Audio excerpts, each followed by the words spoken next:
Bret Hart, never shy of saying a few words and telling it like it is about certain people in the wrestling business. Bret Hart said that, former owner, we all know who the former WWE owner is, Vince McMahon, can rot in hell. He said this on this podcast, the Attitude Era podcast. He was reflecting on the Montreal Screwjob from the 1997 Survivor Series. He said, "The Montreal Screwjob and all the lies and the things they did to me. I have so much respect for what I did. If you were in my shoes after everything that I did for them to do what they did to me. I always hear this crap, like I heard Undertaker say they had to do what they were going to do. There was no other option. Bullshit. I had 6 weeks left of my contract. There were a million things that could have been done. It was a case of liars, cheaters, backstabbers, and guys that made that moment happen. Shawn, Triple H, Vince McMahon, I wish I knocked them all out. I have no regrets. It was the single greatest thing I ever did." Yeah. If only he did punch Triple H in the face. That would have been something. And he says, "All I'll say is this. Jimmy Snuka came up to you about 3 years after the Montreal Screwjob. He came up to me and shook my hand. He goes, 'I want to shake the hand of the man that knocked out Vince McMahon.' Everybody talked about doing it." That's interesting that he brings up Jimmy Snuka, considering that, all that stories that was out there from 1983 that he had allegedly killed, whether it was accidental or not, his girlfriend at the time. Was it her name Nancy something, Argentino? And then it was essentially Vince was the one that stuck his neck out for him and was able to help get him off of being charged for murder. Allegedly. But interesting. But he goes on. "So he lied and screwed over so many guys. Everybody talked about doing it, but the one guy who did it was you." Well, one thing though, there was that guy Nails that choked him out though. That was doing that, was the whole gimmick, the convict gimmick, back in 1982. That's why he shook my hand. I think it says more about my real personality. I was never a hothead or a guy that acted out and went off and punched everybody that I wanted to. If you were in my shoes that day, Vince was calling my bluff. He was going to confront me and wanted to back down and take the high road, wanting him to back down. Yeah, it's interesting when Vince did that, that sit down interview with JR after the screw job. He's got the black eye on Raw, and he's kind of trying to sound like a hard guy. He's like, "Oh, I dare say, even at 52 years old, things would have been a little bit different had there been confrontation." Trying to say like, "Oh, he would have gone there with Bret in a fight." And well, Vince didn't back down. He was a street fighter. But then he goes on, it was a gamble that he made, and he thought that he was going to try and get into a little altercation with me. Well, the thing with that though, I think at the end of the day, why Vince went to the locker room, I think it was more Taker. You hear the story that Taker was banging on Vince's door. It's like, "That's bullshit. That's bullshit what you did to Bret." I think it was more he realized, okay, no, that's wrong. I've got to do it. I've got to be a man, go there, do the right thing. I guess you could call it a consolation. At least say to Bret, "Okay, look, here you go. You got a free shot. Take it." And I think it did take balls for Vince to do that. And maybe that was more he did that because pressure from The Undertaker. But ultimately he did do it though. He let Bret get apparently did get a big punch in. And apparently, Jerry Briscoe stealing Vince's ankle by mistake or something. And so Vince had twisted his ankle. But if only we got footage of that from the documentary, the way. But it goes on. So everybody pulls us apart and he can act like he stood his ground against me. In those fleeting seconds I hadn't to think about this, I can't believe Vince McMahon is actually going to confront me. I didn't charge him. We actually walked up to each other and locked up like a wrestling match. Then I knocked him out with one punch, and it was the greatest punch I ever threw. Absolutely beautiful guy. Oh, he's funny, Bret. The way he tells stories, he is really actually underrated with his, with his humor. He's something else. I lifted him about a foot off the ground, broke my hand. It was the sweetest punch I ever threw. I wouldn't change anything about it. Vince McMahon can rot in hell. Mic drop.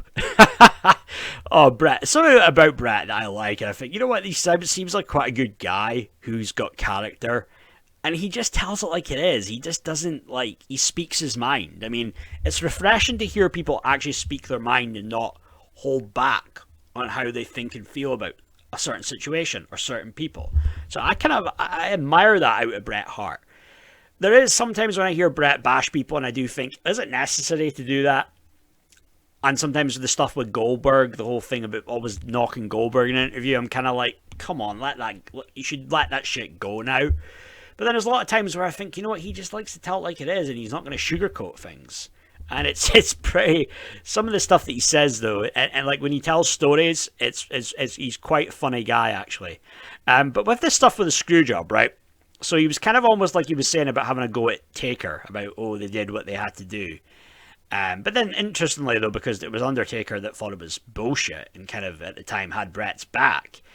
But I imagine he was torn though because of his loyalty to Vince. But then it's the thing of being one of the boys and having that hat on too. But you know the whole screw job thing. I mean, apparently, I mean, we were led to believe that Shawn and Bret made peace, right? And that was almost kind of like a shoot in the ring when they shook hands and hugged. That they didn't really know what one another was going to say. It was basically they were going to get to the end of it, and that they would agree to shake hands and make peace, kind of thing. But Bret maybe it's still there, going back to like those days and the shit he had to deal with the Clique, with Shawn Michaels, for Triple H. It's still in the back of his head. It still can fuck with you here and there. Sometimes it's just the bad things in our life, bad memories. They don't just go away. It can just come on in your mind, like kind of like just a movie at any time.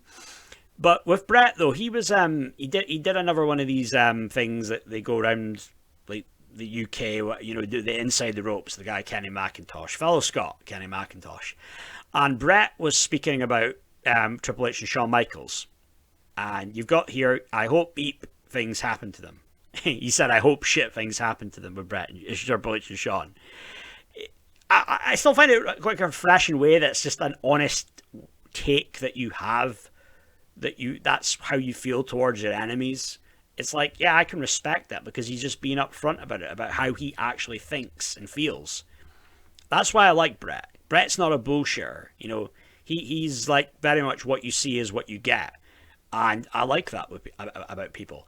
So I'm going to play this clip here. I might react a little as I'm going along and then give you my take at the end. So this is Bret talking about the Montreal Screwjob and specifically Triple H and Shawn Michaels. You've talked about the Screwjob so many times, so we're not going to go for it for the 100 millionth time now. But like when you look back now on that Hart Foundation run in 1997 with the five of you, does that rank as the greatest portion of your career, do you think? Because a lot of people that say 1997 is the greatest year in WWF, and a lot because of the Hart Foundation. Well, I think that would have been a hell of a year to be a wrestling fan, 1997. Hard to explain, but I don't take the when I say I'm the best there is, best there was, best there ever will be.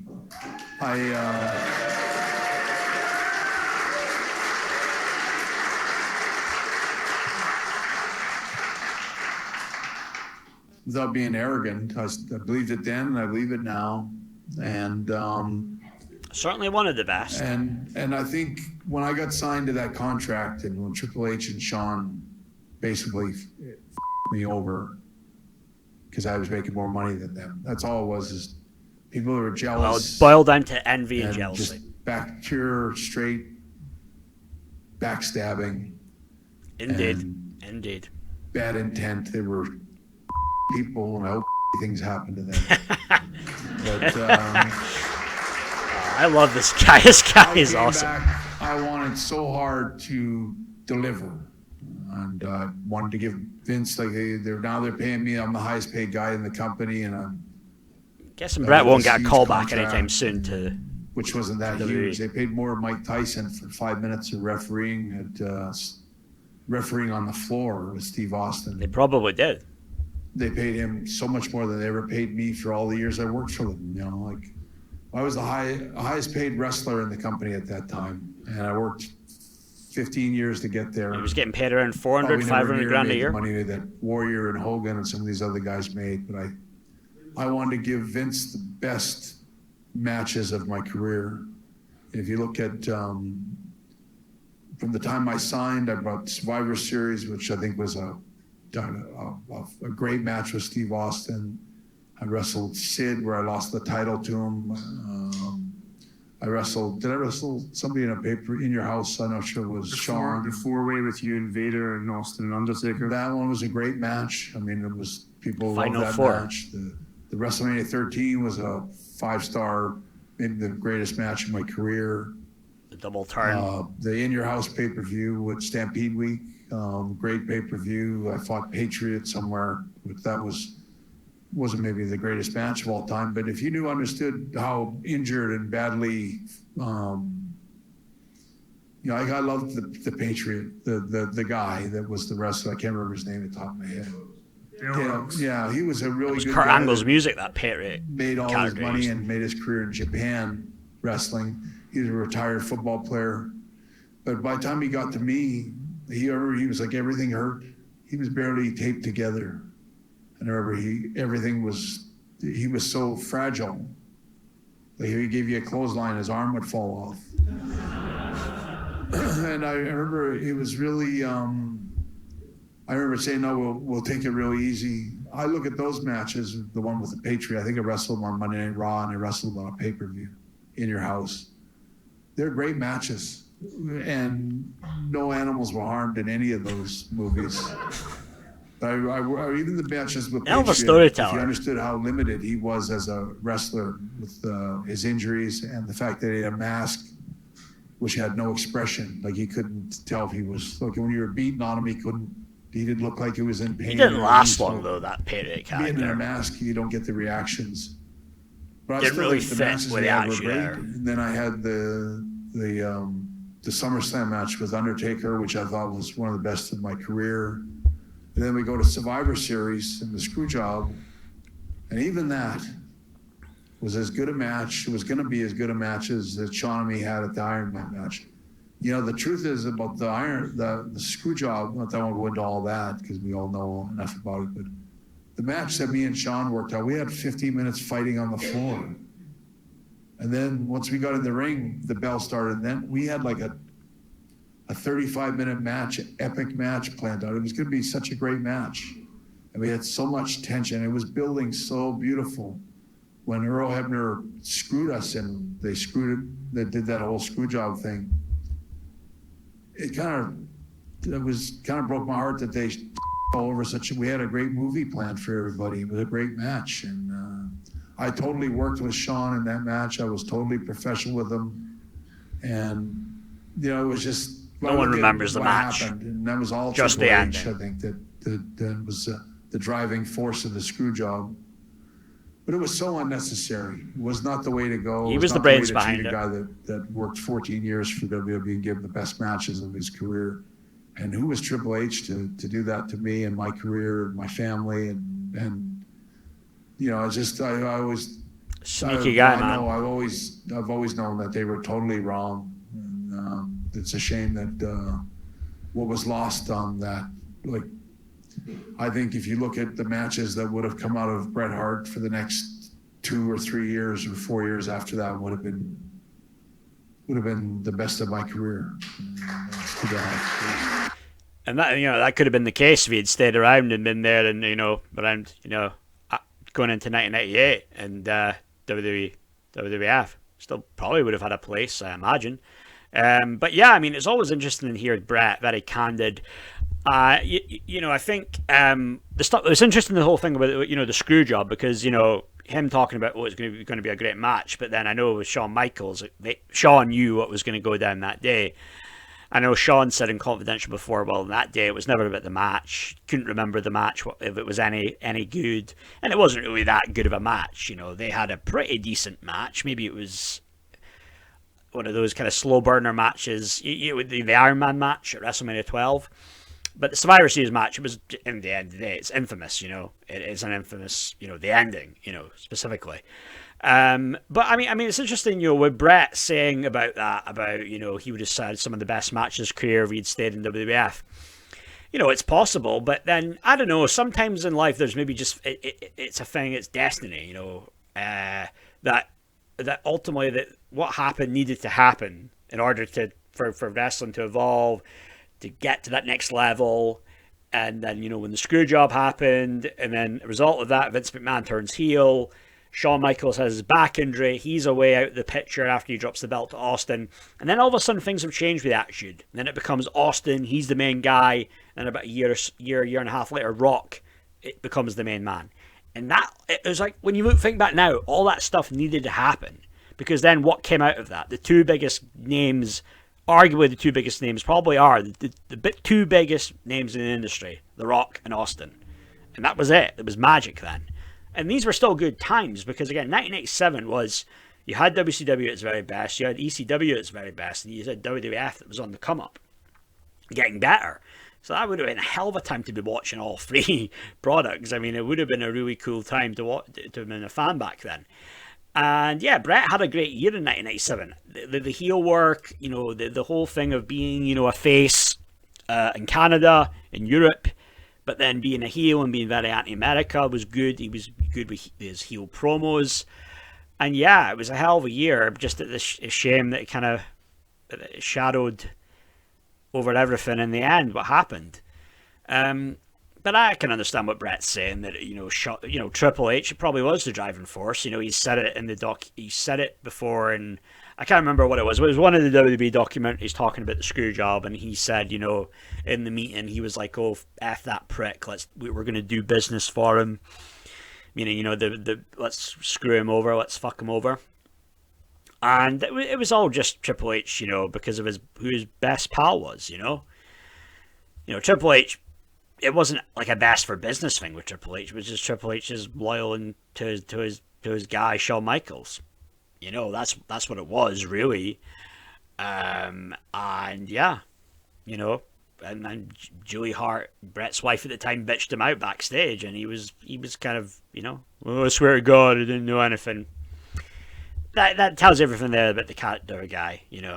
Says it all really. But this is the fucker who's now essentially running the company.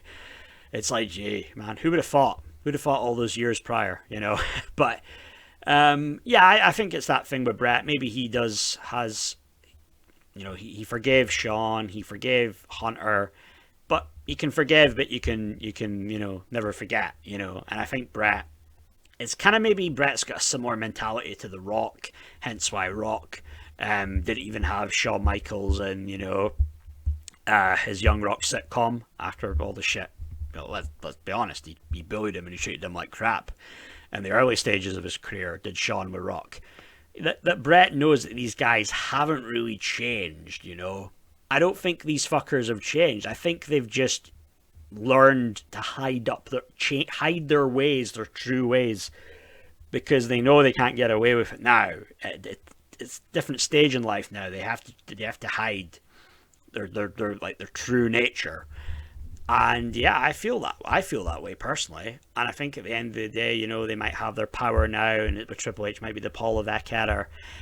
But, I think that fucker has got some skeletons in his closet, and, Vince might be the one getting exposed now, all the stuff with Janelle Grant, but I wouldn't be surprised if some stuff in a few years down the line, it could be anything, 3-4 years, that can come out about Triple H. I mean, there is some stories there a bit questionable about Shawn Michaels as well, that Brutus the Barber Beefcake told, that then he kind of did take it back, but I don't know, you can bind all that stuff about, the great time in wrestling now, there's a boom, NXT, Coach Michaels and all that, but it's not perfect. It's not that good, really. There's good parts of it, but it's not particularly that good. And I just respect how Bret doesn't care. Bret might not get a call back for a while now with WWE, but he doesn't care. He feels like, yeah, I hope shit things happen to Triple H and Shawn Michaels. I mean, they dicked around and they screwed over and they mistreated so many people. There's a pattern there that they would have it coming. They would deserve it. Couldn't happen to any nicer guys, in my opinion. But yeah, But that's me for now, guys. My thoughts on all of that. You know what to do. Feel free to like, hit the subscribe button, and leave a comment. Give me your take on what's your thoughts on all this with Bret. Do you think he's right in the right? He's wrong? Who did you think was in the right or the wrong with the Montreal Screwjob? Did you think it was Bret was in the right, Vince was in the right with what he did? Was Undertaker, is he right in what he said? They did what ultimately they had to do. But give me your take. But that's me for now, guys. Thank you very much. Cheers. Bye.